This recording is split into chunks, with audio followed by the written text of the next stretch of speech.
Welcome to the Genealogy Gems podcast. It's a show filled with family history, research, strategies and techniques, news and entertainment, and inspiration. And I'm your host, Lisa Louise Cook.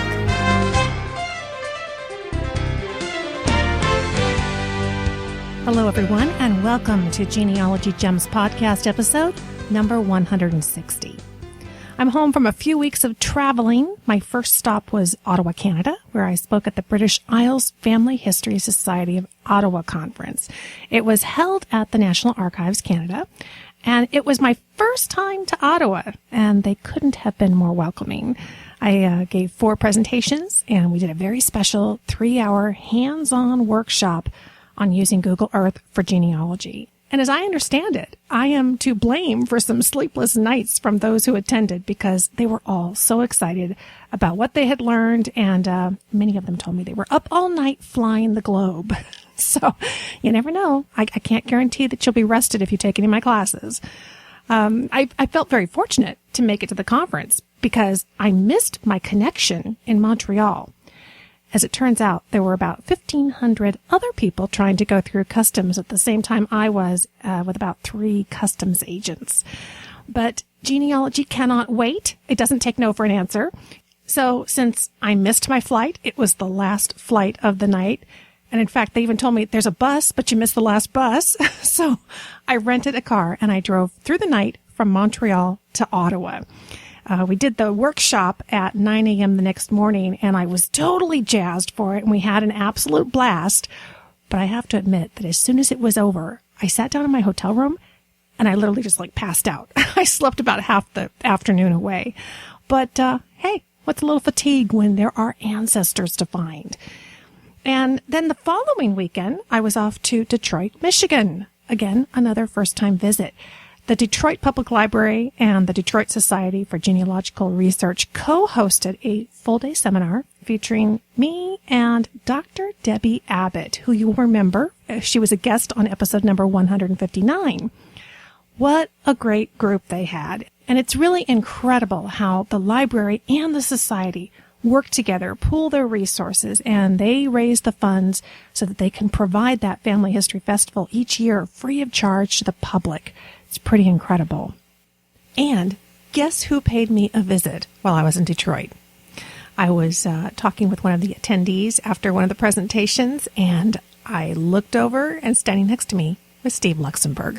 You remember Steve? He is the author of Annie's Ghosts, and of course, one of our favorite books here on the podcast. And he joined me here for an interview in episodes number 120 and 121. If you haven't read Annie's Ghosts yet, you got to do it. In fact, he was in the area for a couple of different reasons. He said he was there doing some research for his new book, which he alluded to when he was here on the show. And he said that he also was honored by the fact that Annie's Ghost was selected as the Michigan Great Read.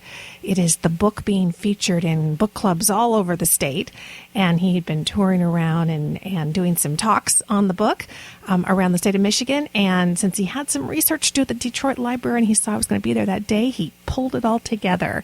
And what a fun surprise. So we had a great time, and he joined me and the board of the society all together for dinner that night. And so I got some of the inside scoop on what the new book is about. Can't tell you, sorry, but he did promise that he would come back on the show as soon as it's done. Sounds like it's going to be riveting. So fun to see old friends, no matter where we are on the road. So now I am back in California, getting ready to do about a 5-stop speaking tour here in California before heading back down to our new home outside of Dallas, Texas. And if you are in California in October of 2013, check out the seminars page on the website, genealogygems.com, for this month's presentations. I would love to see you out there on the road. And on Halloween this year, after I give my grandsons big smooches, Bill and I are heading down to Austin, where I'm going to be speaking at the Texas State Genealogical Society Conference. And we're going to be covering Google search strategies for genealogists and newspaper research. It's always such a joy for me to get out there and meet so many of you in person and hear your stories and know that you're out there listening. It's wonderful. And hey, I have got an amazing event to tell you about where we could possibly get together again in person, talk genealogy, and have the joy of traveling as well. I have just signed on with the Unlock the Past cruises for their 2014 British Isles cruise. On July 19th, the cruise departs London, and it's going to make its way north, up and around Scotland, the Orkney Islands, Stornoway, the Isle of Mull. We're going to hit Dublin, Ireland. I have never been, so I'm ecstatic. And I was just talking to Eileen O'Doul, who's a wonderful Irish genealogist. She was in Ottawa as well. She was their main event speaker, and she says, "Oh, you got to get going on your Irish research. I'll help you." So who knows? Looks like I'm going to be heading to Dublin, Ireland. Maybe I can take Eileen up on her offer to help out. We're also going to be hitting the Isle of Sicily, Guernsey, and a one-day stop on the coast of France. And then after 11 glorious days, we'll return to London on July 29th of 2014. They're going to have about 40 genealogy topics to choose from that you can participate in. They'll mostly be held on the day at sea and also in the evening. So there's going to be loads and loads of time to explore the landscape. And my understanding is that this cruise is filling up very quickly. So if you are interested, be sure and check out the show notes page for this episode, number 160. You will find links and lots of information there for you all about the British Isles. We'll go cruise and do some genealogy research together. To find the show notes for this episode, go to genealogygems.com, hover your mouse over podcast in the menu, and select podcast episodes, and navigate your way to follow the links to 160. And the other news around here is that we have just published a brand new quick reference guide. It's called Evernote for Windows for genealogists. I thought about putting a book together, but considering that we're covering Evernote in depth in the Genealogy Gems premium videos, I figured what you'd really need is a nice, easy to grab and use laminated cheat sheet that can instantly answer your most important questions and give you an easy way to use Evernote more quickly and more efficiently. You know, Evernote is certainly the fastest growing note-taking technology out there, so it's no wonder that it's incredibly popular with genealogists. But there is so much packed into it that I noticed that many genealogists aren't really taking full advantage of it. So keeping this handy cheat sheet close by is really going to give you everything that you need. It's 4 pages, laminated, so if you spill your coffee, no problem. Wipe it off, as I have been known to do. It's going to include a getting started checklist, quick key breakout boxes packed with lots of keystrokes. Did you know that there are keystrokes that you can do to speed up your use of Evernote? So if you don't want a mouse, you can do your keystrokes. Also, we've got specialized note-taking actions, things to help you do customized types of notes. Also, a little section on how to get the most out of clipping and web clipping. We've been talking about that in the videos in premium membership, and I've got it all kind of bullet pointed for you on the cheat sheet. Tips for maneuvering the desktop, you know, the desktop client program that you would download to your computer for free. Evernote's free. Some tips for getting around in there. And then we've got genealogical organization recommendations for you. How do you set up your tags, your notebooks, your stacks? What kind of layout are we going to do for genealogy? I've got that for you as well. Also, some little-known search strategies that you can do within Evernote, and specialized genealogy-focused techniques like source citation tips, clipping recommendations, and using the brand-new Reminders feature. And then if you are still kind of on the fence about whether you want to go with a premium Evernote membership or just use the free version, I've even got a comparison chart there for you. The cheat sheet, like I say, 4 pages. It's 8.5 by 11, folded. It's just $8.95 plus shipping. And for this product, I am very happy to say that we are also able to offer international shipping, which we can't always do in our books. You have to do that through lulu.com. So if you live in the UK, Canada, or Australia, select the international guide in the Genealogy Gems store, and we will get that right out to you. And of course, you can find the cheat sheet at genealogygems.com under store in the menu. Now, in genealogy news, there certainly has been a lot going on. Ancestry and Family Search are shaking things up. They've recently announced that they have made an agreement to jointly make a billion with a B, global records available online over the next 5 years for digitizing indexing, and publishing. And these are the records that are coming out of the Family Search Vault. We know that that's been on Family Search's radar for a long time, and they've gotten together now, and Ancestry is going to help make it happen. Ancestry.com expects to invest more than $60 million alongside thousands of hours, of course, of the volunteer efforts facilitated by Family Search. And according to their press release, both organizations expect to add to the already digitized records that are shared across the two websites, in addition to new record projects to be completed over the next 5 years.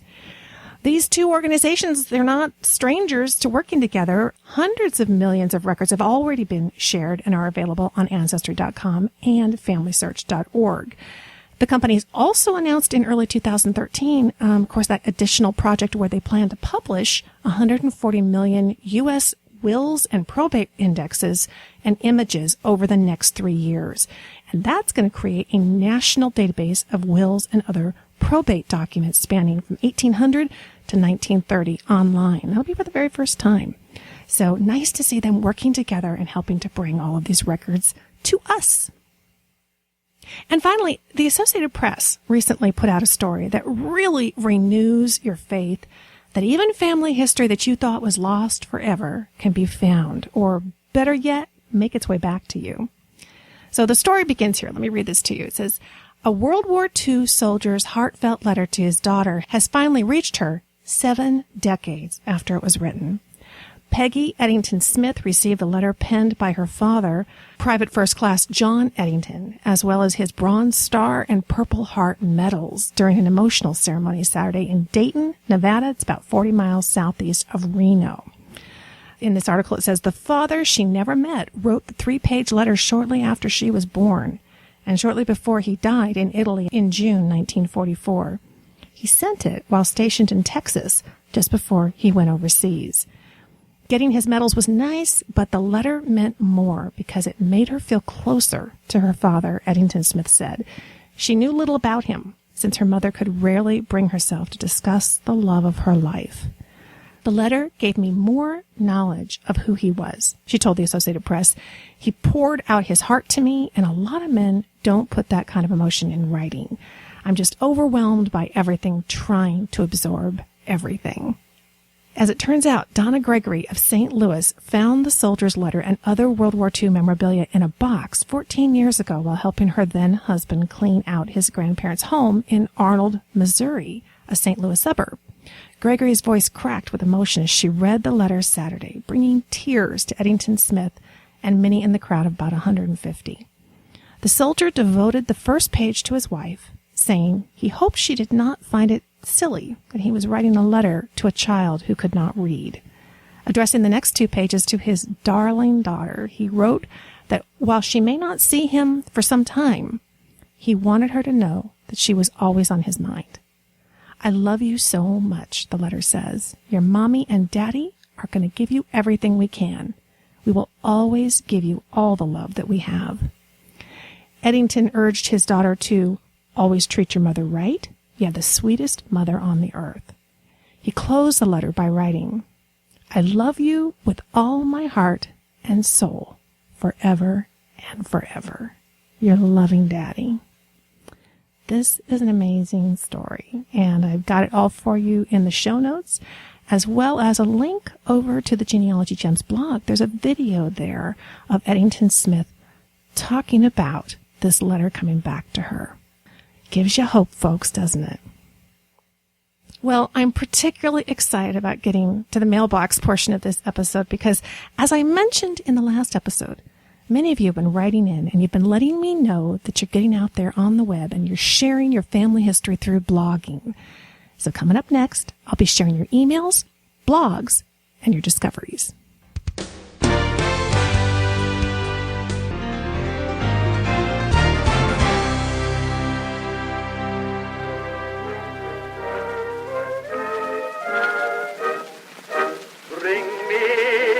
Letter from my old hometown, one with some jokes from my old pal Jim Brown.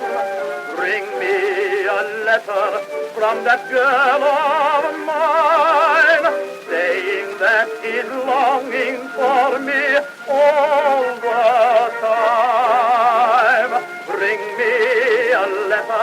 from my proud old dad, who knows that we are winning, and I bet he's glad, but more than any other, a line from my old mother. Bring me a letter from my hometown.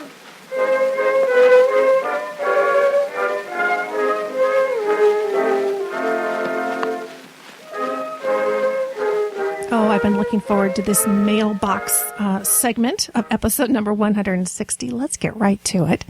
The first email here is from a new blogger. He says, I just recently began listening to your podcast. I've been doing research into my family for the past decade and have grown my family tree database to contain over 15,000 people across 3,900 surnames.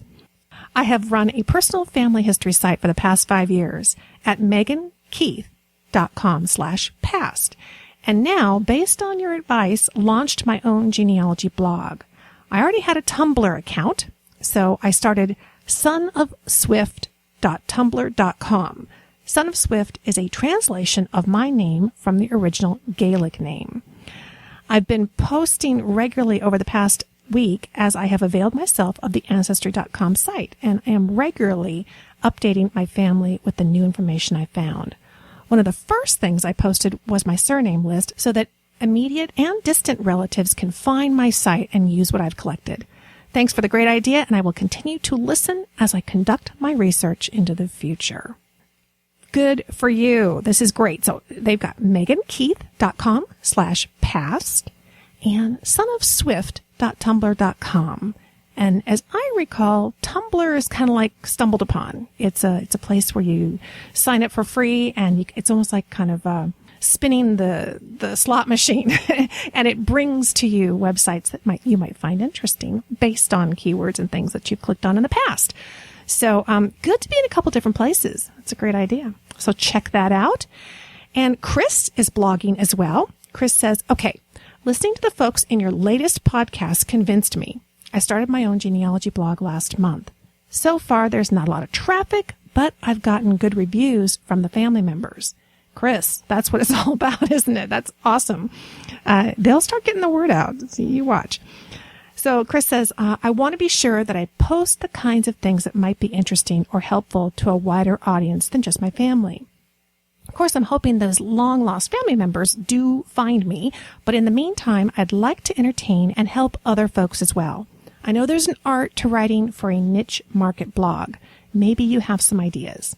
Hoping you have some tips in mind for a future podcast. Sort of a maintaining a blog for the long run, tips and tricks type of thing. Take a look and let me know what you think. Love the podcast. And Chris's blog is leaftwigandstem.blogspot.com. Now I have some thoughts for Chris, but actually Chris followed up with me and said, a few weeks ago, I mailed you that I had decided to start blogging after listening to the 3 podcasts you did on family blogs. My goal was to possibly find long-lost relatives and to keep my cousins updated on what I'm doing. After getting my feet wet, I decided to join the Geneabloggers Network, and that's at geneabloggers.com. Wow, my first goal was realized just after that. I found another blogger who was a double cousin through 2 different branches of my family. Thanks so much for your advice. Love the podcast. And again, that's leaftwigandstem.blogspot.com. And Chris, really, that was going to be my first suggestion. Go join the Geneabloggers Network. And the main reason for that, not only in connecting with other genealogy bloggers, but if you're kind of hurting for something to write about, or you need some prompts, Thomas McEntee, who runs Geneabloggers, does a great job of giving regular prompts to help Geneabloggers have a place to start.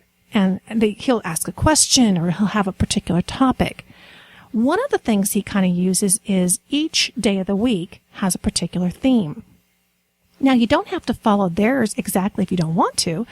What I would recommend for any of you listening, if you're kind of looking for what's going to kind of get me up and running and get me writing, write down on a piece of paper Monday, Tuesday, Wednesday, Thursday, Friday, or whatever days of the week you're going to write. And have a theme. So on Monday, we're going to talk about the Johnson family, that family line. And on Tuesday, I'm just going to pick one of my favorite photographs and I'm going to post that and start writing about it. You get the idea. Most importantly, any writer will tell you this. Any podcaster will tell you this. Write and talk about what you know and about what you love, what you're passionate about. It makes it so much easier. If you have a couple of different topic items and you're just a little undecided about what direction you want your blog to go, try assigning a topic item for each day of the week that you're going to write and give it a theme. Do that for a while, and I think that you'll find, wow, I really look forward to Tuesdays. I can't wait to post photos. That seems to be my niche. And by doing this, and maybe even swapping out one theme and reinserting a new one to try that one out, you will find what really works for you. When I first started this podcast, it was kind of across the board genealogy. My main focus was I wanted to bring ideas and things that I had found to you to help you have more success in your family history. There's so much out there. It's like, where do you begin? So the idea was to bring you the gems. Over time, what I've found is I just kind of have a knack for technology. And I have a very strong interest in that as well. I love being able to see what it's going to be able to do for my research. And then I find, that comes really easy to me to talk to other folks about. Maybe I could help them get past some of the fear and anxiety of new technology and bring it into their research as well. So while I still do dabble, I reserve the right to talk about anything across the board of genealogy that I would like to talk about. I do certainly focus in on what I'm excited about, what I'm passionate about, what I really think that pays off. And that typically is in more of the technology arena. And so that's kind of my little niche area. And you'll find yours as well. And sometimes it's just a matter of the doing, and it will actually surface on its own and become much more clear to you. So congratulations. Wow. On already connecting with a cousin through Geneabloggers. I am not surprised. It's a great site over there, and they have a great community also on Facebook if you want to get involved with them. And Margaret writes in and says, I really enjoyed the premium podcast episode featuring Sunny Morton and Dr. Deborah Abbott. Fascinating. Also, you asked us to let you know if we were blogging. Well, I am. I started my blog a couple of years ago, but I decided to really blog regularly back in May.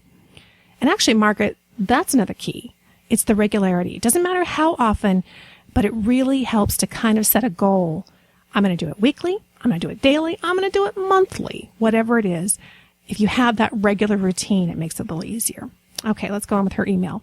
She says, my blog is familyalbumjourney.blogspot.com.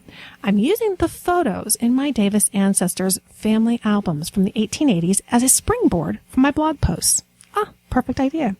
She says they lived in Savannah, so I'm really focusing a lot on Savannah history and the photographs there. It's been fun. I took a break when I went on a family vacation in July, so I'm struggling to get back in the rhythm of posting. I tend to do a lot of research just for my posts, so it can take a lot of time, but I love it. Thanks for the inspiration and all the great information. Well, this is a really good example of why the regularity helps, because as she said, you can, if you go away, and we all do, on vacation, it can be a little hard to get back in, but that's all the more reason why striving at least for some type of a regular schedule will make your blogging life a little easier.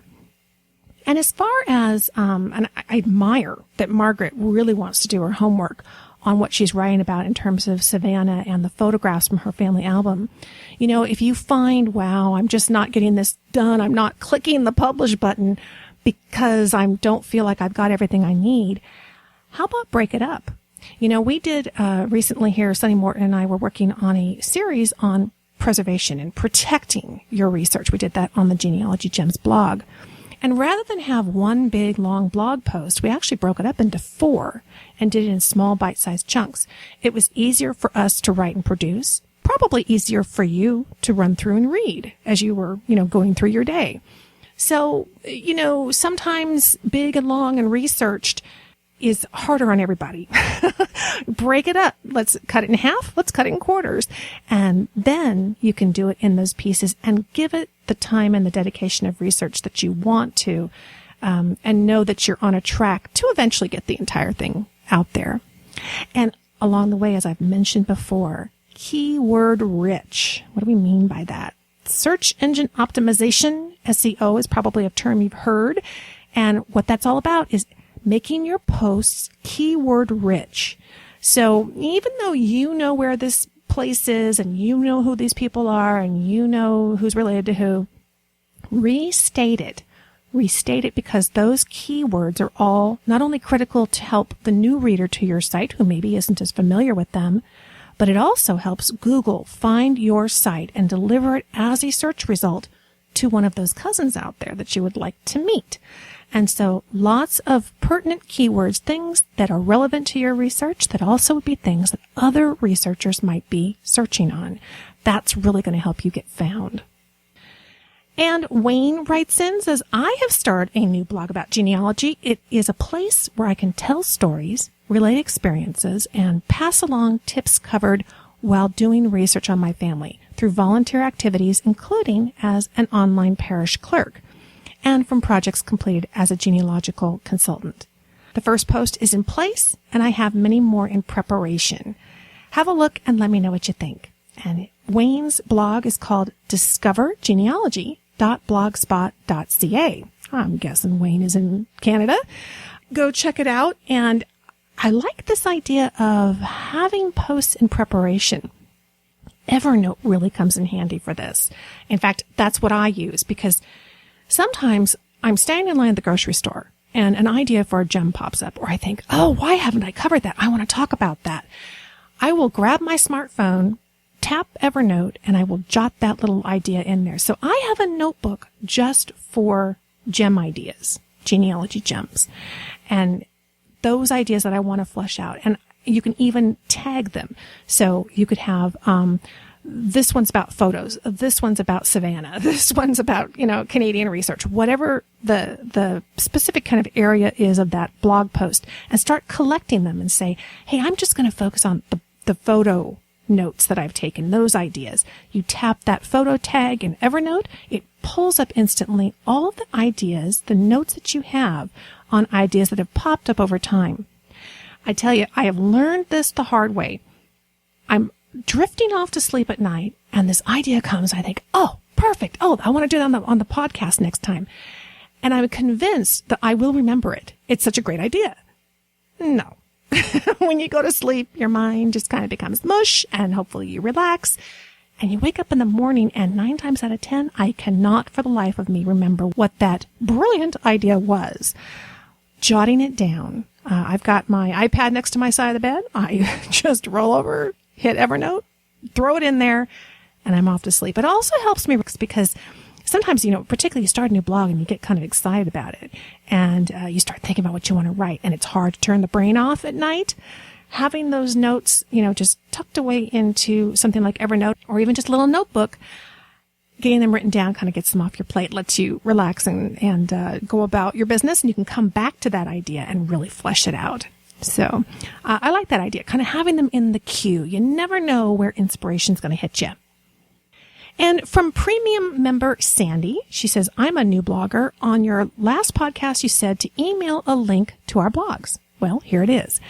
Digging into myfamilyroots.blogspot.com. I love all these names you guys come up with. Okay, it's digging into myfamilyroots.blogspot.com. She says, I watched your videos to get me started.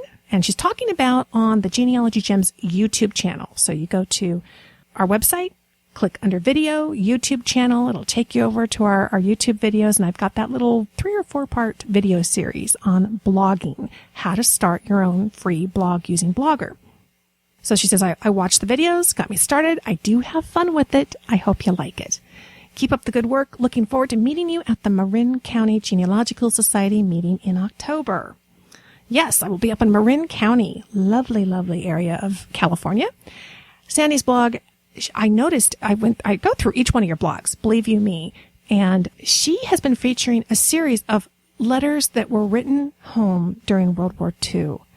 I love them. Well, I love reading them. I mean, I'm just Snoopy, so I find them fascinating whether they're in my family or not.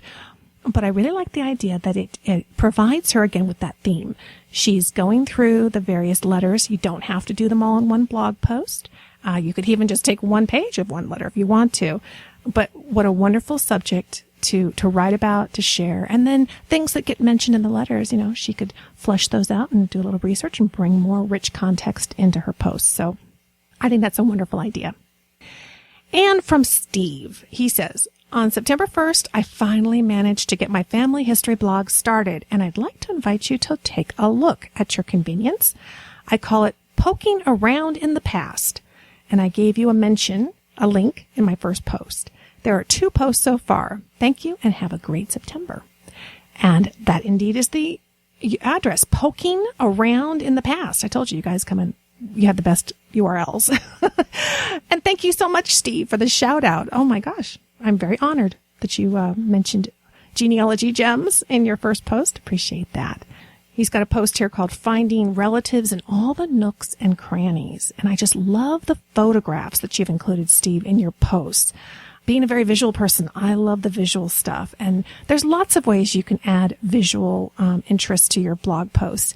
And certainly Google likes pictures too, and Google likes videos. And what I mean by that is that Google gives websites and blogs with videos and photos kind of a higher priority when other people are searching for what you're talking about. So it does add a little bit of oomph to your search engine optimization.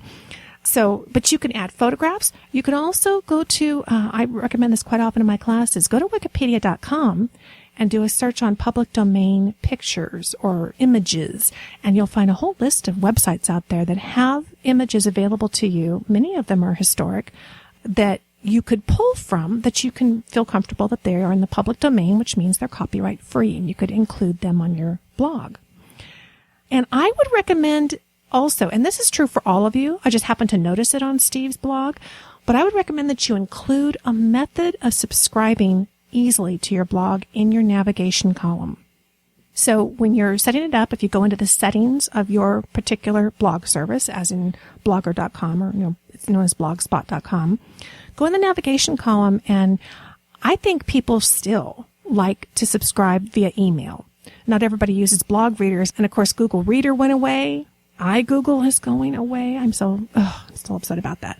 But so they come and go. Blog readers do. So I think a lot of people still like to take the RSS feed and subscribe to your blog by email so that when you do post a new article, they don't have to remember to go to your website and go check and see if you've got a new article.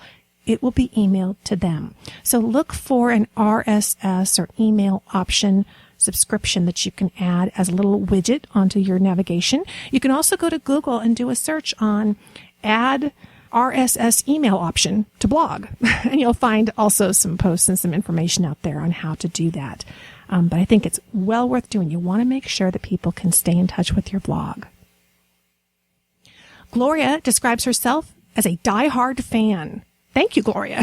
She says, I have a blog, but I haven't really dedicated it to genealogy, although it does tie in sometimes as I use it for building my platform for my upcoming adoption memoir.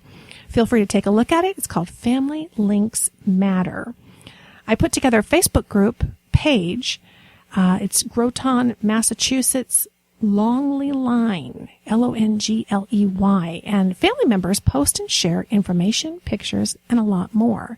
I met a third cousin and her daughter, several seventh cousins, and more. It's a great resource for all of us, so you can check that out. I will have a link to her Facebook group in the show notes.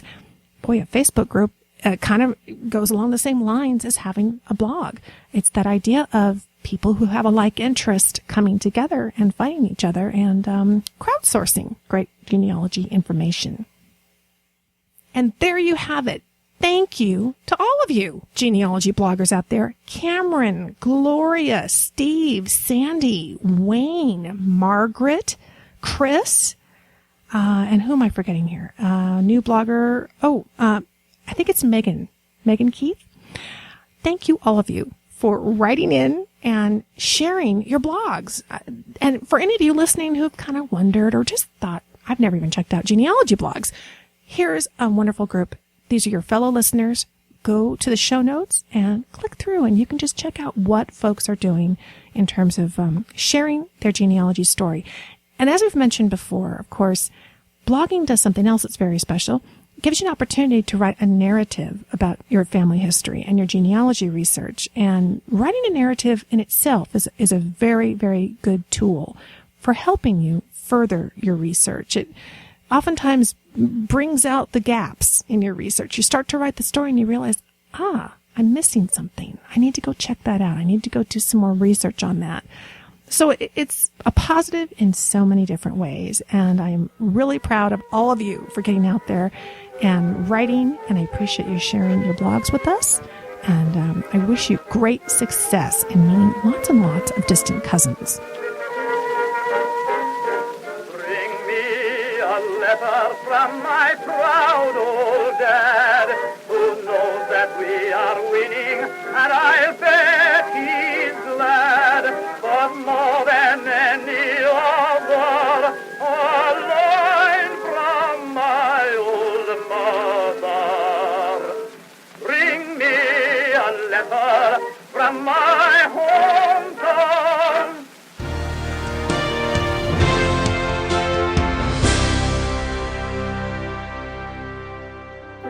I've got some great news for all you genealogists out there.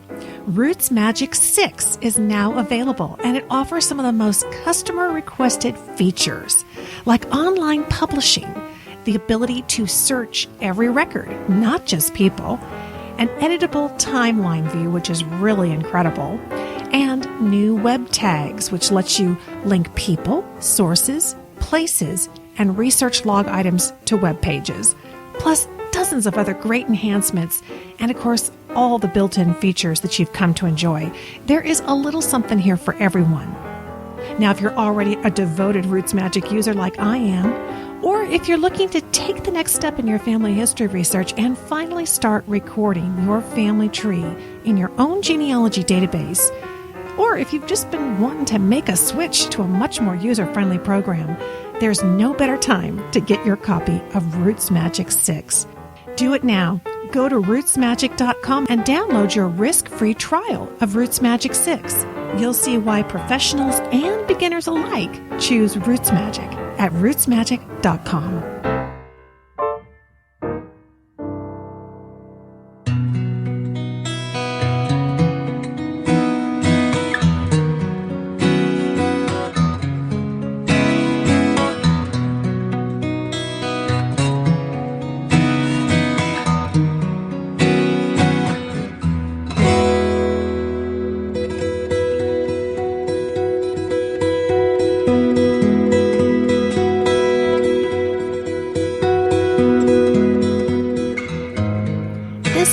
Gem is like nothing I've brought to you before. You know, as I get older, I find myself getting tired of the same old gift giving every year. You know how it is. We all have too much stuff, and we become more and more interested in that which will last and, of course, have a lasting impression on our family and those that we love. So as I'm traveling around throughout the year, I keep my eyes peeled for things that really stand out. Items that are truly genealogy gems, wonderful products that I want for my own home and my own family, and ones that I think that maybe you would appreciate and enjoy as well. You know, Oprah has her favorite things, and Martha Stewart has her good things. So I've decided that Lisa is going to have her favorite genealogy gems. And the first one that I want to introduce you to today are SB frames by Jen Garrett. I will never forget taking my annual walk through the Ohio Genealogical Society Conference exhibit hall this last year. I really didn't expect to see anything earth-shattering or new, but when I reached the end of the first row and I turned the corner, I was instantly mesmerized by what I saw. Laid out across the table and hanging on the walls behind it were the most glorious and spectacular picture frames I have ever seen. Most were large, thick frames around mirrors, but a few of them did encompass vintage photographs. But they had three very important things in common. They all were dripping with vintage gems and jewels and charms and buttons and antiques. And they were all one-of-a-kind pieces of art. and each one told a very unique story. Oh, and I guess they all had one more important thing in common. They were all created by Jen Garrett. So in this gem segment of the podcast, I want to introduce you to Jen. She is a very special lady, has become a friend of mine, and she has an incredible talent for storytelling through her incredible art frames.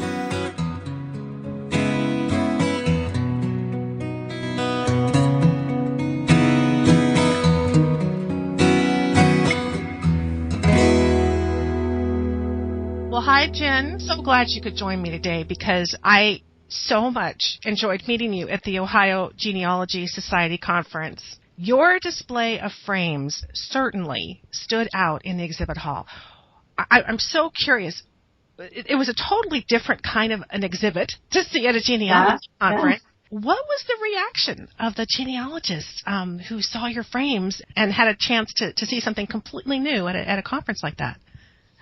Well, I was set up right on a corner, and so people coming around the corner would see these frames, and yes, it's definitely different than anything you would normally see probably at a conference like that. So I got a lot of people oohing and aahing and coming up and studying long and hard at the frames and really checking out all the treasures in each of the frames, which is the whole point, because I'm trying to create sort of a treasure hunt. And so, yeah, it was really nice to watch the people looking at the frames and also hearing their stories. They were reminiscing about things that they recognized that they had, when they were younger, or maybe things that their parents or grandparents had. So it was fun.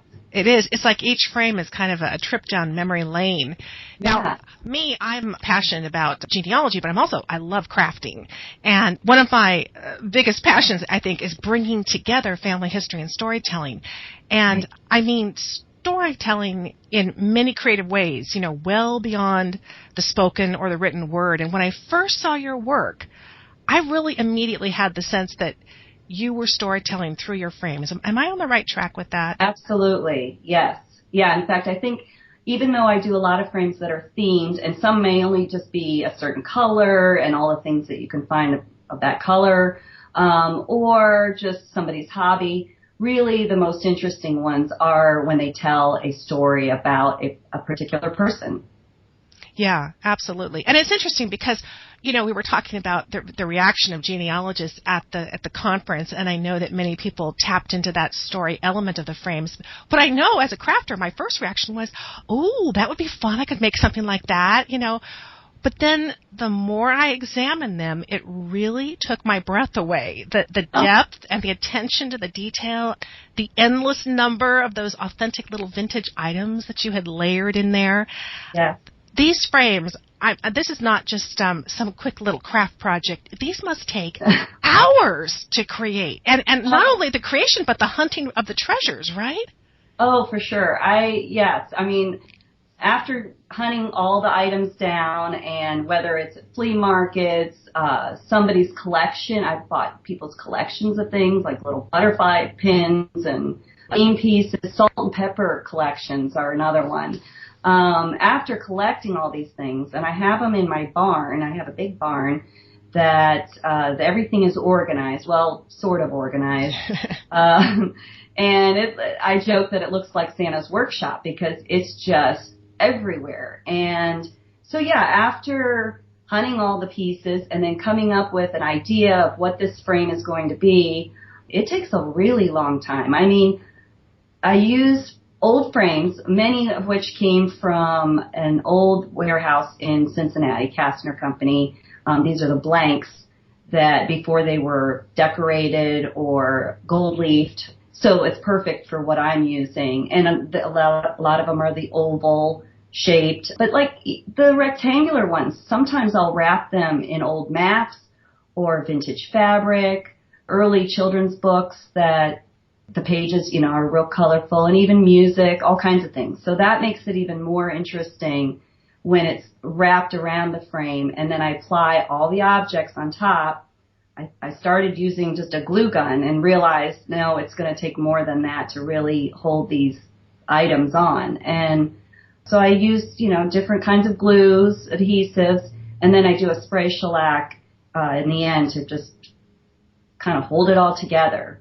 The frames are pretty heavy. I mean, once you get, some have a mirror in them, beveled mirror or regular mirror, and many of them will have old photos. I have just tons of old pictures and portraits and family photos. Not my family, but, other people, and I put them in the frames. They're pretty heavy with the old wooden frames and all these items on them. And I would say everything is vintage. Well, I can't say for sure on some of the jewelry and some of the beads, but pretty much everything has got some age to it. And, so yeah, it's a pretty substantial piece. It takes many, many hours. I mean, it kind of stretches over days because I'll go back and have to put in more or fill in the end I'll fill in with beads and buttons and little trinkets just to really make it interesting and to make it look good.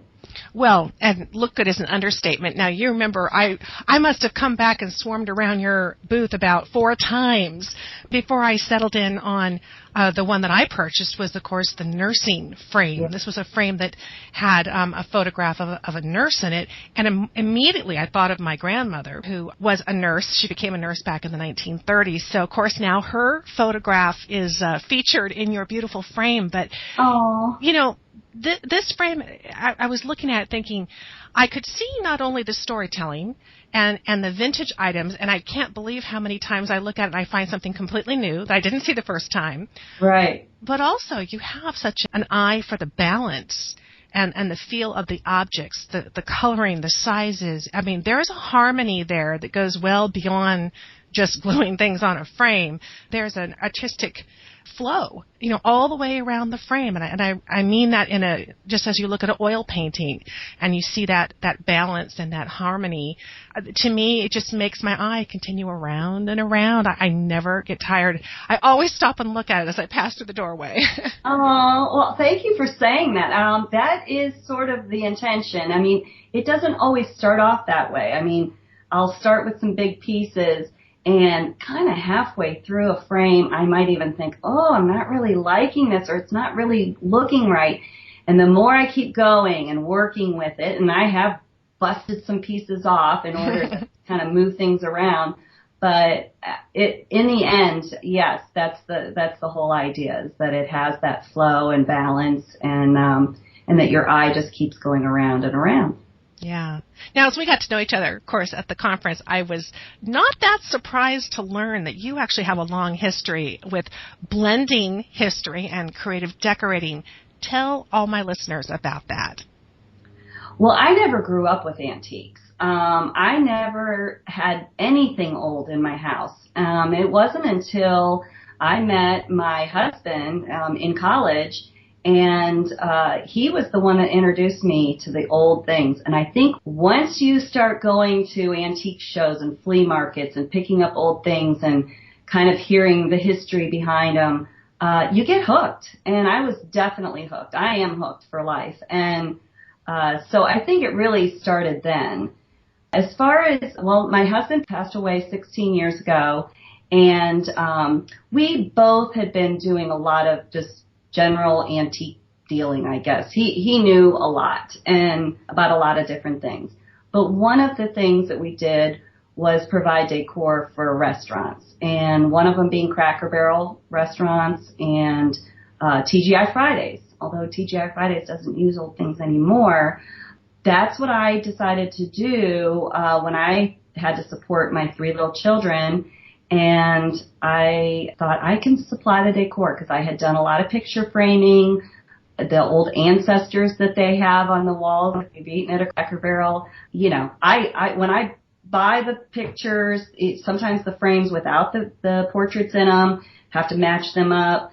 But it's so much fun. I love sort of making up my own story about these old people and a lot of these poor women that are very hardened looking.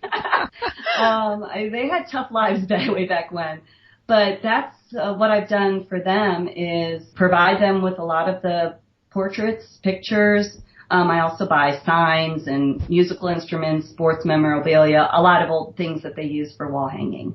Yeah. It goes hand in hand. I mean, until now, and I really just started doing these frames, spy frames last summer, when I decided, I want to bring in using frames, which is what I love, and taking these little antique vintage pieces and embellishing the frames. In fact, when I was telling my daughter about my idea of creating sort of a treasure hunt, and she says, "Oh, it's like those I Spy books that we used to have from Scholastic Books." And I said, "That's exactly kind of the idea of just where you're searching for all these interesting little things."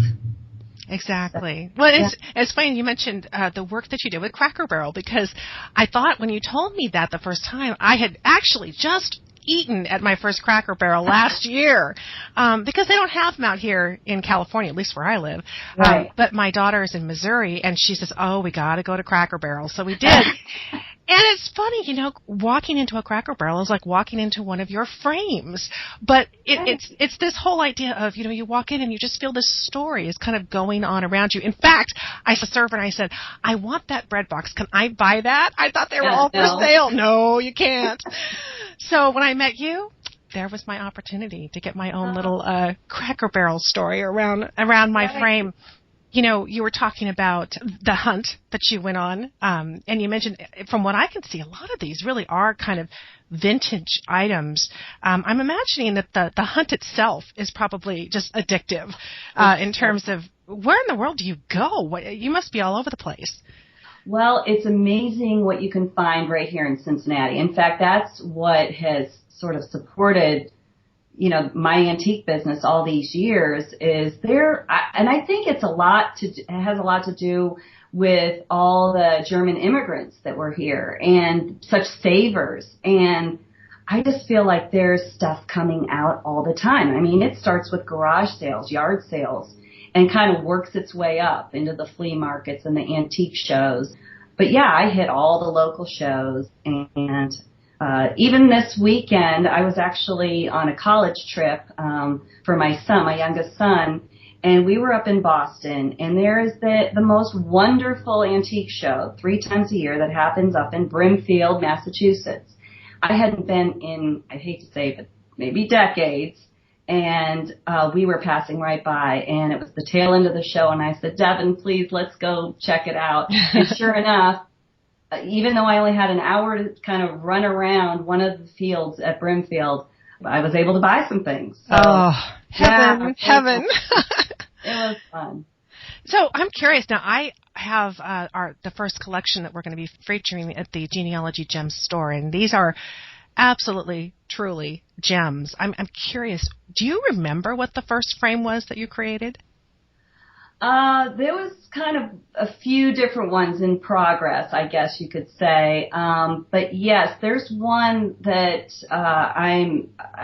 you're going to have on your site, and it has a lot of like little boys' toys, and it has a little bit of an edging with a old children's book, and a lot of these special little items that I would think that little boys would like from way back when.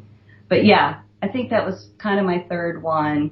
And that one is so awesome. I mean, it's that attention to detail. Now, you not only have the items on here, but you've actually left some of that wood frame exposed, which I love, in the center, and yet edged it with this old book, like a little vintage children's book. And it's just amazing. I'm looking at it. I see a fishing lure. Yeah, right. Got to go fishing. We have a Scrabble block, a little clock. There's a little mini Pinocchio. Here's a little toy gun. Here's a Scrabble piece, an old Pepsi bottle cap. And yet they're all beautifully harmonious together. You just feel like you could just see, your grandmother's kids on the floor playing with all these toys. Right, right. So, and you mentioned now some of these we're going to show have a mirror in the center. These are easily something that we can take out and we can replace with our own family photo. Yeah. In fact, you can either do it yourself, or if it's something that you want me to put in there, it's easy to do. Yeah, I have actually bendable tabs on the back of these frames so that you can switch them in and out. Fantastic. I know you mentioned that your husband passed away when your kids were very young. I mean, you're young, and you said he passed away 16 years ago. Yeah. And you carried on, raising your children. You talked about, your son going off to college. I know how that is. All the kids leave the best. Oh. Right. And I know all along the way you've kept his memory very strong for them. So I imagine that preserving memories is really an important thing to you and your family on a very personal level. How do you do that as a mom on a daily basis? It's very important. Well, a lot of it is talking about him, and both my parents have passed, and it's about really just kind of reliving those wonderful memories or talking about the type of person he was. And so, it's very important to preserve the memories. And I wish I had more things of my parents that I could make a frame and be able to enjoy those things all the time. Yeah. Well, and I imagine, as you look at each of these frames and you think about the fact that you were not a vintage connoisseur before you met your husband. And so, in a sense, he's with you in every single one of these frames. But you can tell there's the heart of a collector in all of these. Yeah. Yes. Yeah. I think about him all the time when I'm putting them together and finding things. Oh, he would be loving it for sure. Yeah, I bet.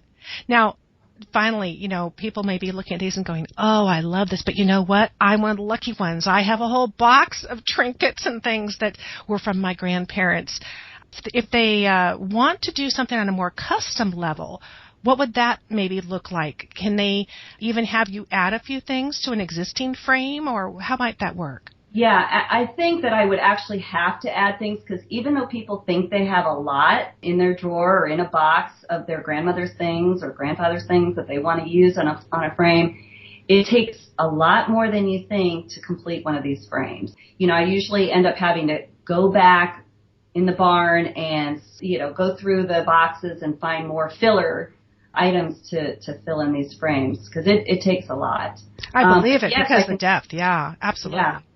And I've done that where a woman sent me some jewelry and things from her wedding and some of her grandmother's things, and then just little charms that meant something from her children. And I was able to put it on a big frame with lots of things that I had. It was very glitzy, lots of silver and pearl and sparkly things. But to put her things kind of right on the surface, that it was easy for her to espy her little gems. And these truly are genealogy gems. Thank you so much. I am so excited to have you be our first genealogy gem provider here on the website. I think these are amazing. Oh, thank you so much. Well, thank you so much for chatting with us. Maybe next time we'll chat with you in your barn, get a little tour of the barn. That would be great. But I can imagine in your older home, I know you have a vintage home. You even live in vintage things, don't you? Yes. My house is 100 years old, and the barn that's right here on my property, and it's not big, but it's even older than 100 years. So, yes, I love the feel of an old house for sure. What a wonderful workshop. All right, well, we'll call you Genealogy Gem Santa. I'll let you head back to your workshop and create more. And, of course, everyone listening can go to the website and peruse really and make sure that you magnify getting close because we've got some beautiful pictures here that are really high resolution so that you can really see the detail. And let me just say, as glorious as they are in photos, I have to say they're tenfold in person. Like I said, I truly am still mesmerized by the one that I picked up from you, and I can't wait for my next one. Thank you so much, Jen Garrett. Thank you, Lisa.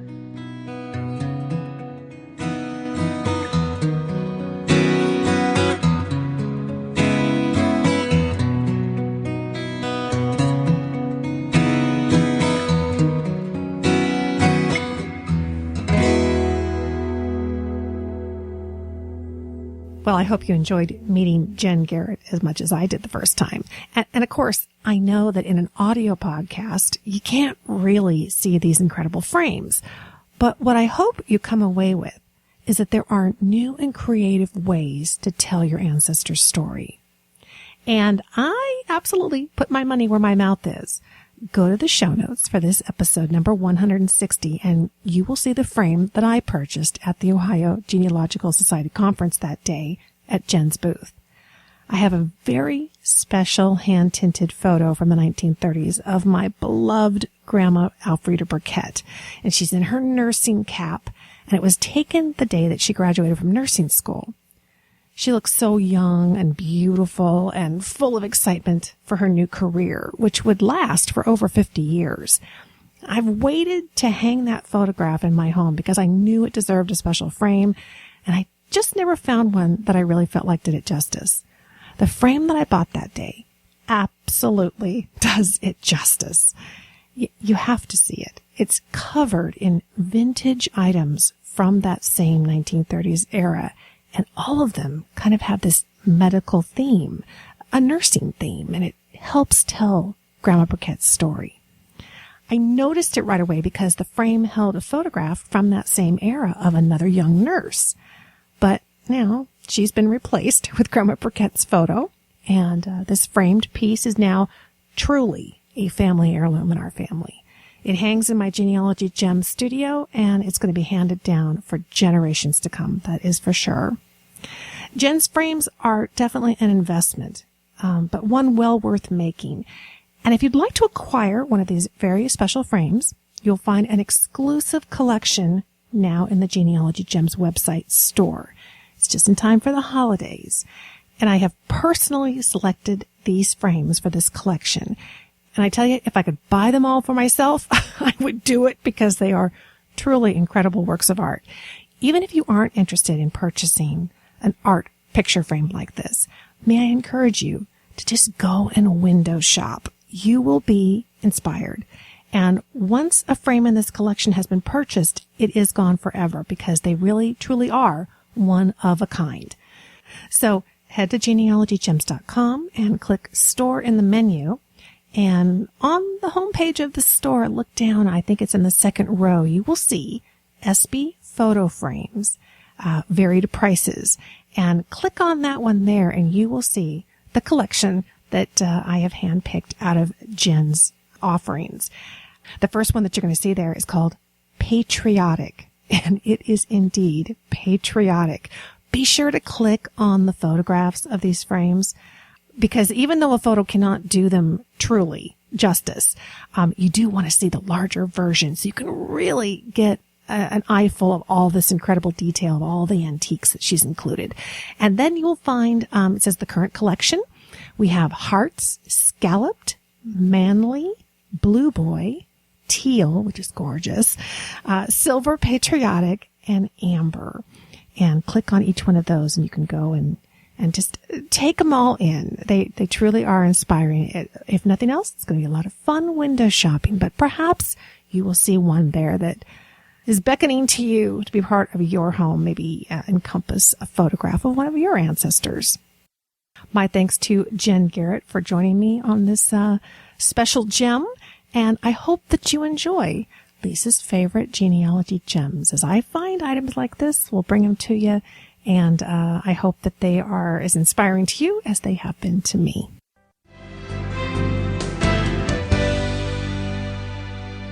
Well, as we wrap up this Genealogy Gems podcast episode number 160, I wanted to tell you that, I mentioned in the mailbox segment that genealogy bloggers should definitely offer a way for their readers to subscribe to their blogs via email. Well, there's a really easy way to do that, and I want to give you that as a last tip before we wrap up this episode. And hey, you could try this with the Genealogy Gems blog. To get started, you go to a website. It's called blogtrotter.com.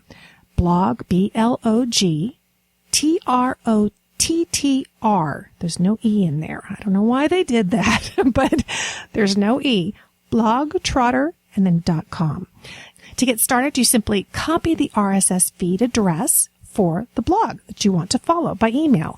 And in the case of the Genealogy Gems blog, our feed is lisalouisecook.com/feed. And you can get that by clicking on the orange RSS button that you see on my blog, my website, and certainly on other blogs as well.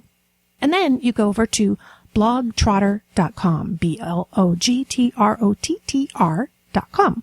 and you paste the blog feed, the URL address, and it could be a podcast feed. It could be a feed to a YouTube channel, whatever it is, whatever you want to subscribe to. You copy that and you paste it into the feed field there at blogtrotter.com.